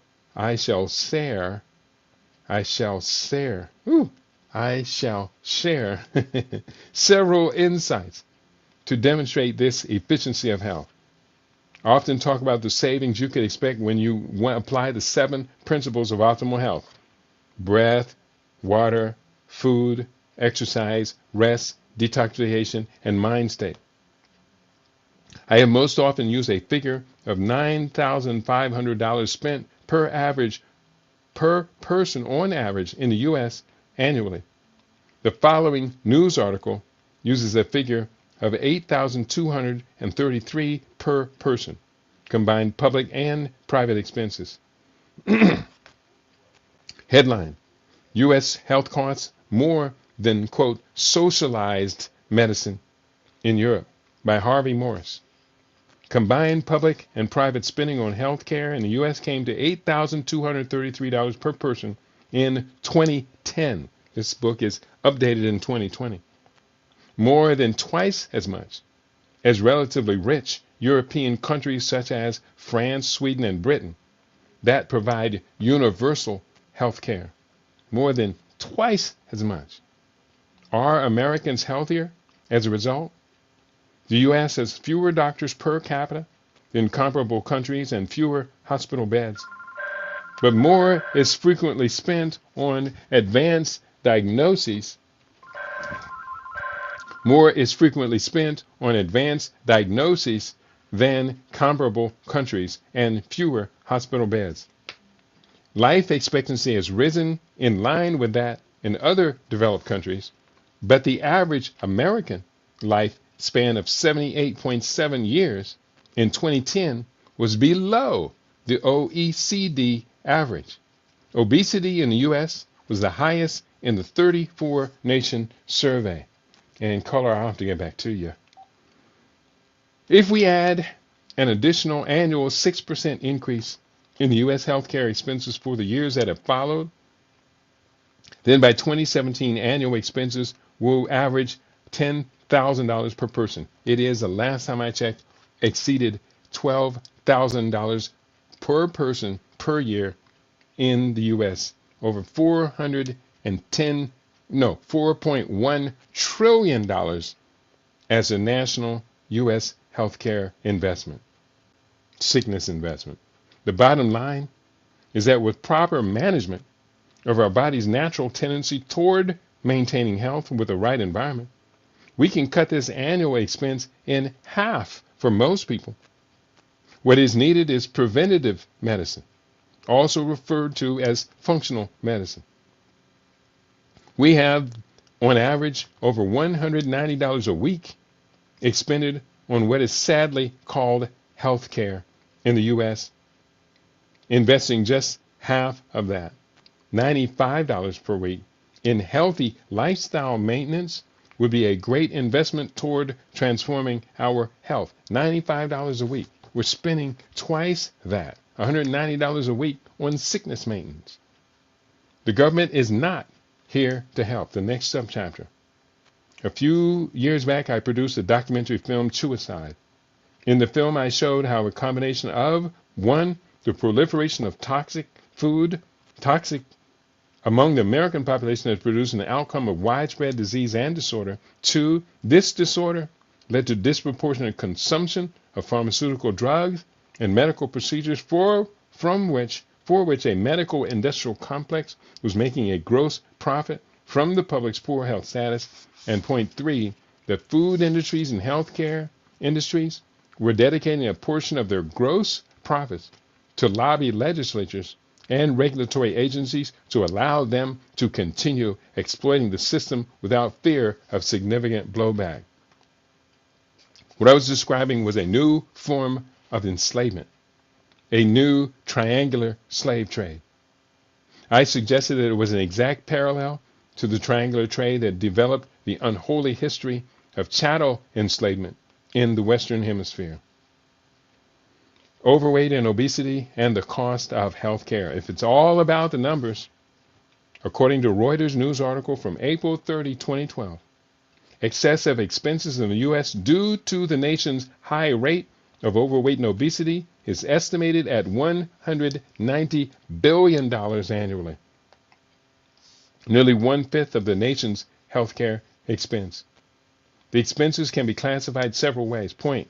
The lost productivity. Obese men take an average of 6 more sick days a year, while obese women use 9 more sick days over their non-obese co-workers per year. Point 2.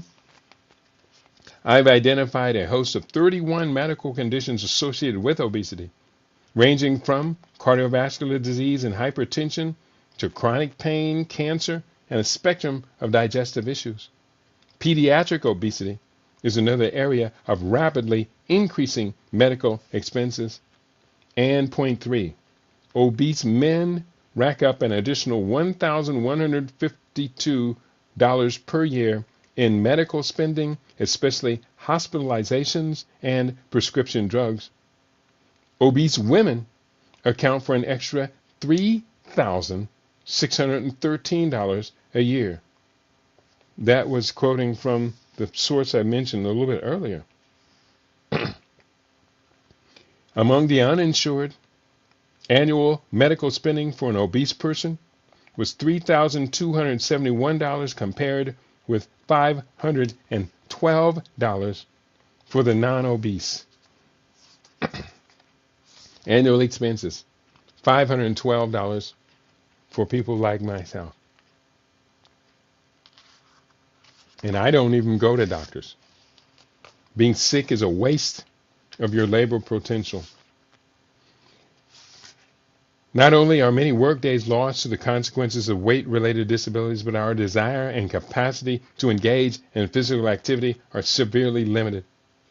It's hard to get and stay motivated when we are tired from hauling around a mass of stored energy with us all day long. Constant craving for food can distract one from concentrating on critical tasks at hand. Our work should be a joy, a true labor of love. While there is no cause to believe that overweight people are not passionate and committed to productive work, still we would give ourselves every advantage to be able to be highly efficient workers. Being in great shape is a complement to any venture upon which we would engage. And people say the vegan lifestyle is too time consuming. Many report what I've experienced since going 98% raw over the past 2.5 years. This was written in 2015. I started going completely raw in 2010. Raw vegans have reduced the need for sleep by about 2 hours a day. Also, that feeling of drowsiness referred to as the itis, which one gets after eating a large meal, rarely occurs when one isn't experiencing digestive leukocytosis because of eating dead food. Thus, you can recover 2 more hours a day, 14 hours a week, over 30 days a year by just eating smarter. As well, shopping smart saves money. I talk about my strategies for going to shopping smart. Farmers markets have a broad selection of fresh produce, often organic, and you can sometimes get even better deals by buying by the case or shopping near the close of the market buying day. Harsh weather days have been the most, I save the most if the market is open, and these marketers don't necessarily want to have to reload all their aging produce to chance on another opportunity to sell it while it is still fresh. Point 2, neighborhood stores will often have one day a week where fresh produce is on sale. Yesterday, this is in 2015, I carried 7 bags of fruits and vegetables home for under $15 from my regular Wednesday shop. 2 days from now on Wednesday, I will go to my favorite Wednesday shop, La Bonita Supermarket. I find the Hispanic supermarkets will discount their fresh produce on Wednesdays. They'll discount the meat on Thursdays. So I go shop on Wednesdays, and I will now carry out 8 bags of groceries for about $40. $40 today buys me what $15 could get me back then. Shopping online for certain items can bring substantial savings on items like nuts, seeds, dried fruits, and specialty products, even when shipping expenses figure into the price. Point 4, buy those items you will use a lot in larger packaging. That can cut out sizable percentage of the cost per serving. Ask the store manager, point, if you can have that case of bananas, apples, or tomatoes that they are pulling off the stand. Stores often throw away food that is perfect for our juicing, dehydrating, or food processing needs. I have frequently bought whole cases of bananas for a mere $3 or $4, as well as other produce. Just because it's bruised or spotted doesn't mean that it's unfit for consumption. Stores throw away a lot of food 1 second, and that is so very true.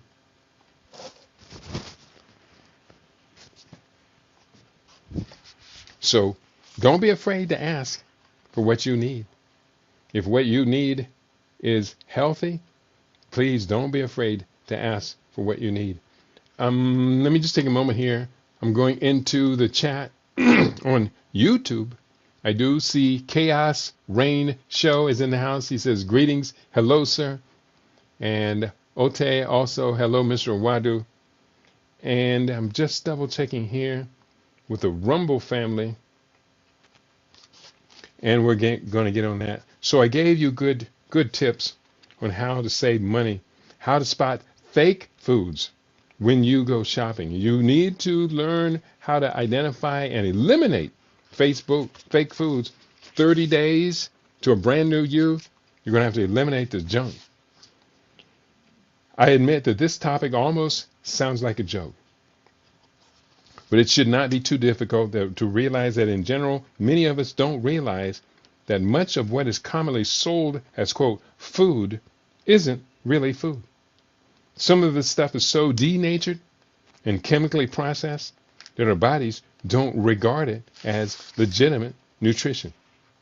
Because of this deception, those who consume the most of these fake foods are undergoing advancing stages of malnutrition, which quite often spells cancer.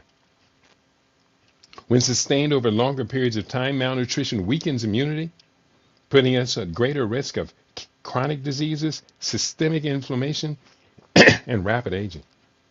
Earlier, we discussed the paradox of evolving and what happens when we continuously expose our body to a broad range of environmental stressors, many of which didn't even exist a half century ago. Fake food stresses the cellular integrity of our bodies. While we may derive some measure of taste and the bulk to offset the pangs of hunger after not eating for a while, filling hungry bellies with fake food is actually worse than being hungry. So much of this stuff consists of empty calories, excess sugar, salt, and fat, as well as drugs and chemicals masquerading as food. We are thus wasting the opportunity to experience proper nutrition by loading up instead on this crap. Fake food gets massive advertising dollars from food processing corporations. Sweets and candy, cookies, chips, sodas, fast food restaurants, artificially colored and flavored novelties made from a base of processed corn, soybeans, wheat, and potatoes. It's insane what these advertisements have convinced people to eat. When you go into a grocery store, do you make the time to read food labels for nutritional content? It is a fact that most people eat the same dozen or so foods on a regular basis. It is also true that we establish many of our adult food habits at much younger ages, and that we have retained an emotional attachment to certain foods because of lingering feelings associated with childhood experiences. As a child, we did not read food labels. There's a simple experiment I want you to try. Next time you go into a full-service supermarket, find a manager or someone who knows what's going on and ask this question. Excuse me, can you tell me where your health food section is located? Chances are you will receive a response such as, go to aisle 6, halfway down on the left is the health food section. Your second question is, well, if that is the health food section, what then is the rest of your store? An honest response to that follow-up might be a shocker. Oh, that's what Americans eat. As part of our 30 Days to a New You reboot, we're taking charge of what we put in our mouths and into the bellies of our children who need us to get it right. Here are 3 simple steps to flip this to our advantage. Step 1, and we're almost halfway through the book. I think we got halfway through this book. Not bad. And I skipped over many parts. Now, step 1, get into the habit of reading all food labels. Develop your food ingredient literacy. Very important. Here, 1 second. Your food ingredient literacy. What is the significance of this amount of sugar, fiber, vitamins, and fat content in this product. Did you know that ingredients should be listed in the order by which they appear in the greatest amount? Point 2, step 2. Simple but powerful rule applies here. If you can't pronounce it, it's probably not food. Many of these additive names represent their chemical formula, such as Allura Red AC, FDA Red number 40, food coloring, ice sulfane potassium, an artificial sweetener, ammonium phospholates, polyphospholates, anti-caking agents, and ascorbic stearate, an antioxidant preservative. You might get grossed out, even without leaving those whose chemical names begin with an A. Those ones I just mentioned, those were all began with an A. Wow. Number 3, establish a whole plant food-based nutritional lifestyle. You can't go wrong with fresh, locally grown and organic produce from a farmer's market, community garden, or your backyard. Remember always, old habits die hard and new habits are quick to start. Acquiring your groceries from fresh market sources is a great habit for you to initiate. Go to your refrigerator and your cupboards today and pull out all the processed foods, put them on the table, and start to read and comprehend which chemical agents have sneaked into your family's diet. If you need to, pull out a magnifying glass to make sure that some manufacturer is not trying to trick you by making those labels difficult to read. Get rid of fake food in your diet. You'll soon notice that your battle with systemic inflammation begins to turn in your favor. Most fake foods are acid forming, and this is incompatible with your plans to avoid illness, stay off drugs, and live long. So stop wasting money on depleted food. Processed food is almost always more expensive than making the fresh stuff yourself. When it is cheaper, most likely it is because nutrients that have not there in sufficient amounts to sustain health. A quart of ice cream can run $5 or more and still leave you feeling quite unsatisfied after you've eaten the whole thing. The same amount of money invested in frozen bananas, strawberries, blueberries, etc., and then processed as a delicious, creamy, frozen dessert will feed you several times, make you feel satisfied, and boost your body's immune system.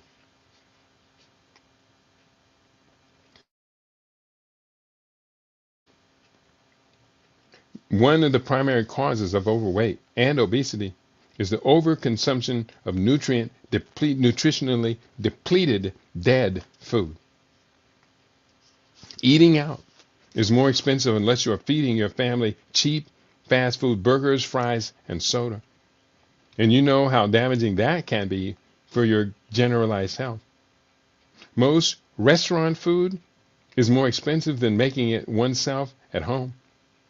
When you figure in the cost of feeding multiple family members, it becomes even more obvious that a lot of money becomes wasted on food that is often nutrient deficient. Too many of us have allowed the corporations to steal away our quality time, which used to be committed to taking care of ourselves and family. Many people have gotten into the habit of eating out every day on their job or dining in expensive cafeterias. Get in the habit of carrying your food and snacks with you. Save money and eat higher quality. So I'm hoping you're finding great inspiration within this series of instructions to reinforce your Get the Weight Off program. By now, you should be able to see just how easy and practical this can become once it has reset many of the basic habits that we've carried for decades, which have led to a poor nutritional outcome. So go to the new Conscious Rasta Report or go to my brand new website, consciousrastapress.com. You are now a change agent. And it's time that we all get busy transforming our community into its greatest potential. Then I go on to talk about chapter 4, childhood and teenage obesity, seeds sown for future crises. The next chapter, this is an extensive chapter. Are your children what you eat? The family meal, is it sad? Is sad the best that you can do? Standard American diet. The sedentary child in American society, changing household habits, all very important. I'm going to skip forward. Chapter 5, a radical new concept of dieting. Why I do not advocate dieting. No, I do advocate for fasting, detoxification, dieting. No. Diets don't work. They rebound. And if you're doing it with a group, it's very expensive for ultimately failed results. Don't diet. Don't diet. Stop dieting. Change your eating habits. Change to full spectrum hypernutrition. When you're eating full spectrum hypernutrition, you're naturally going to eat much less and still get all the energy you need. And in the next chapter, after a radical new concept of, quote, dieting, women's weight and the burden. The burden. I'm going to go ahead and wrap it up right now because I'm struggling here.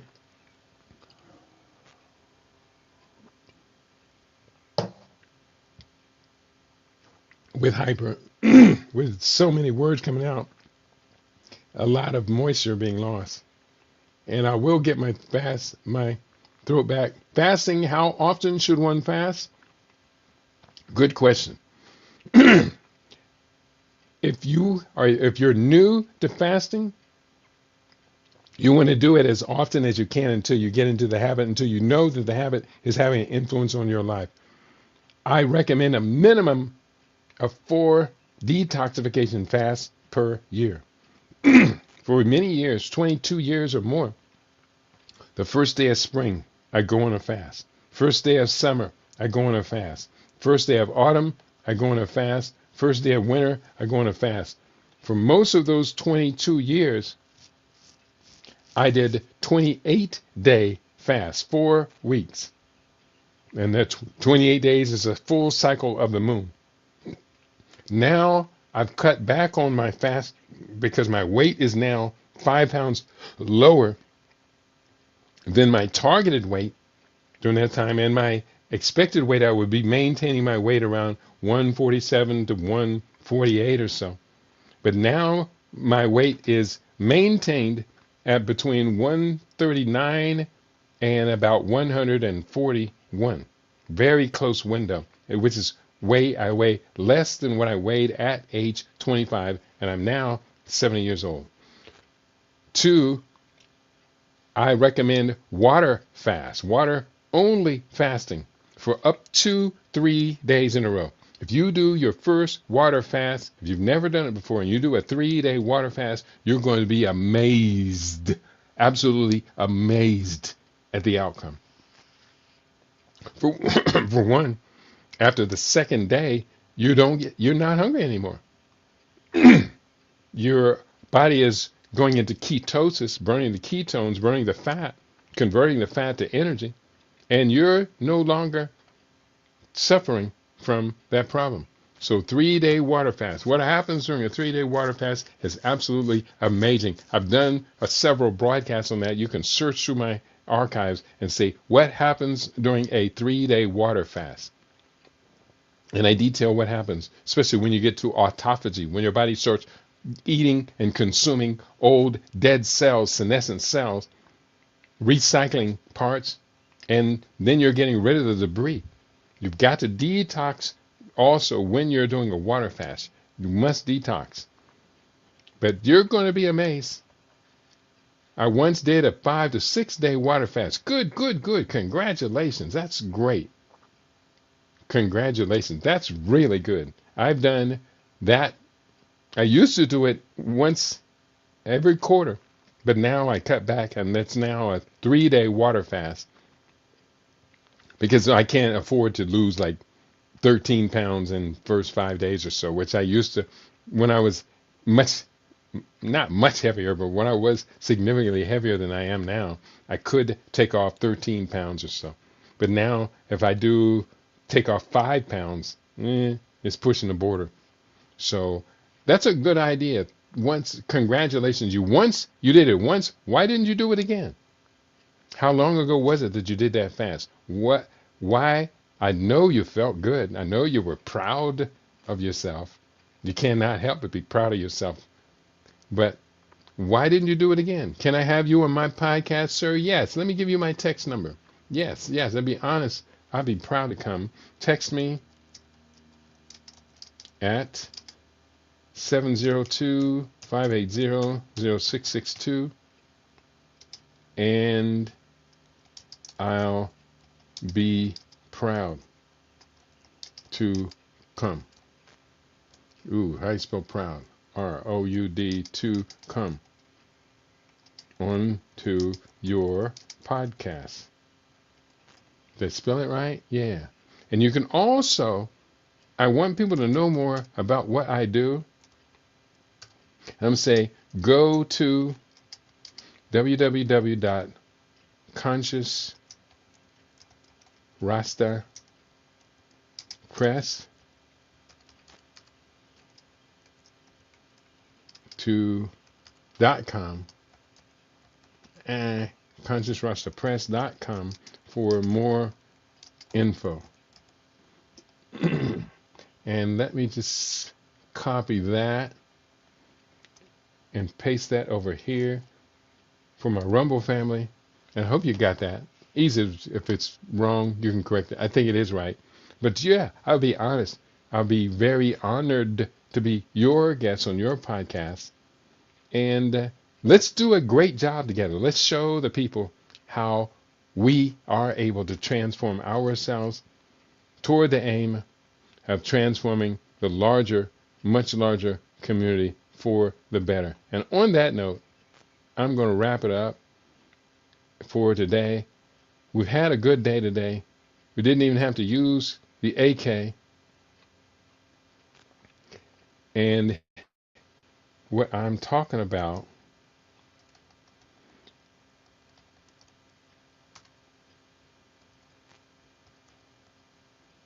is 30 days to a new you. In the first hour, we talked about my other book, the new Scramble for Africa. And it's a very serious situation that we're dealing with.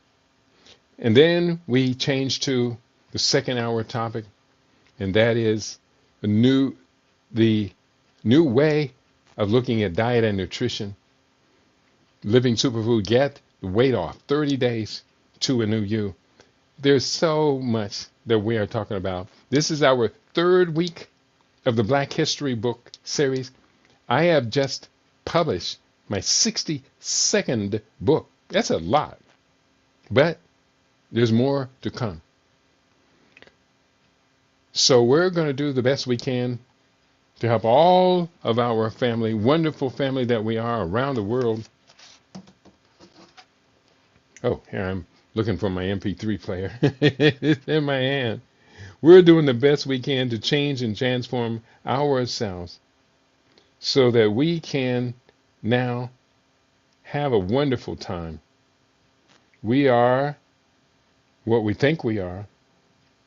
We are people who are about positivity. We're about change. We are about transformation. So on that note, I want to thank you all for what you do. You bring much joy to me. And I hope that I have brought some enlightenment into your world. And let's look forward to a great future together. You've been tuned into your favorite. We want to be your favorite. We are LIB Radio, LIB.com. Tell your friends to tell their friends to check us out. We've come a long way together. And we have got so much further to go. Peace and prosperity to each and every one of you. See you tomorrow. Same time, 9 a.m. on the West Coast, 12 noon for our East Coast listeners.